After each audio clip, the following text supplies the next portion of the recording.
लोकसभा चुनाव के बाद अब विधानसभा चुनाव में भी महायुति गठबंधन और महाविकास आघाड़ी के बीच कड़ा मुकाबला देखने को मिलेगा।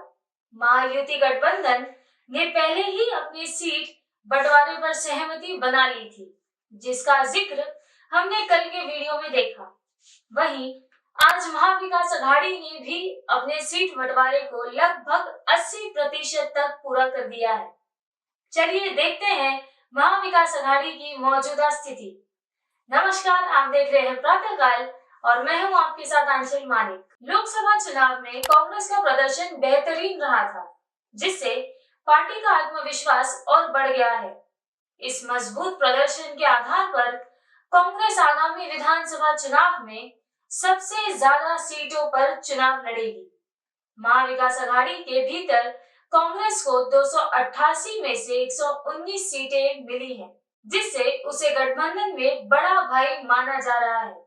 इसके बाद शिवसेना उद्धव ठाकरे गुट 86 सीटों पर और एनसीपी शरद पवार गुट 75 सीटों पर चुनाव लड़ेगी। महाविकास आघाड़ी ने छोटी पार्टियों के लिए भी 7 सीटें आरक्षित की हैं।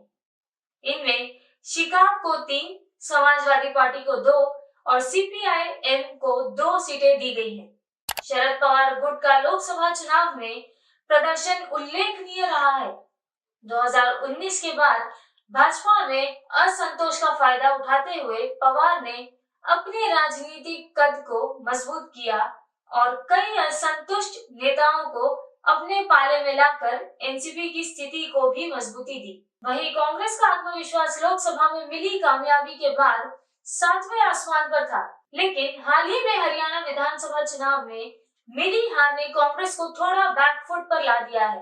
बावजूद इसके कांग्रेस के पास अब भी कई बड़े नेता हैं जो पार्टी को जीत दिलाने में सक्षम माने जा रहे हैं। लोकसभा चुनाव में सबसे ज्यादा सीटों पर चुनाव लड़ने वाली पार्टी उद्धव ठाकरे की शिवसेना थी, लेकिन 21 सीटों पर लड़ने के बावजूद पार्टी को अपेक्षित सफलता नहीं मिल सकी।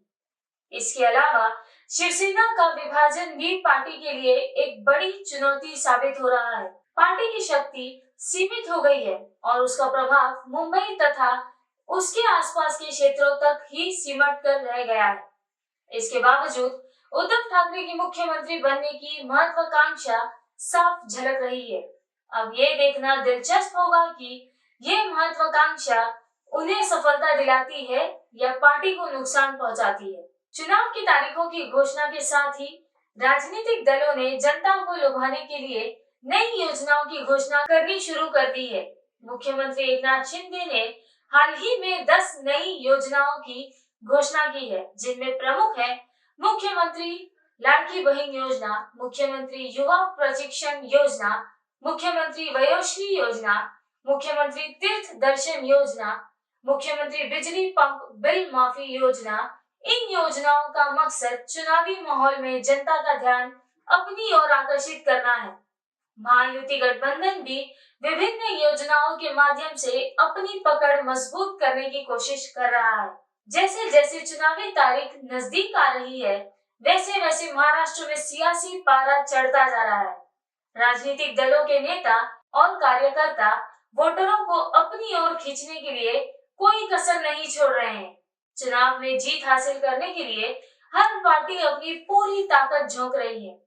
महायुति और महाविकास आघाड़ी के बीच ये चुनावी जंग न केवल सत्ता की लड़ाई है, बल्कि राज्य की जनता की उम्मीदों और आकांक्षाओं का भी प्रतिनिधित्व करती है। अब ये देखना दिलचस्प होगा कि कौन सी पार्टी जनता के दिलों में जगह बना पाती है और 23 नवंबर 2024 को किसकी जीत होती है। आगे के ऐसी चुनावी अपडेट्स वाले वीडियो के लिए हमारे चैनल को फॉलो, सब्सक्राइब, लाइक और शेयर करना ना भूलें और हमारे कमेंट बॉक्स में जरूर साझा करें कि आप अगला मुख्यमंत्री महाराष्ट्र का किसको देखते हैं। अपना ध्यान रखें। नमस्कार।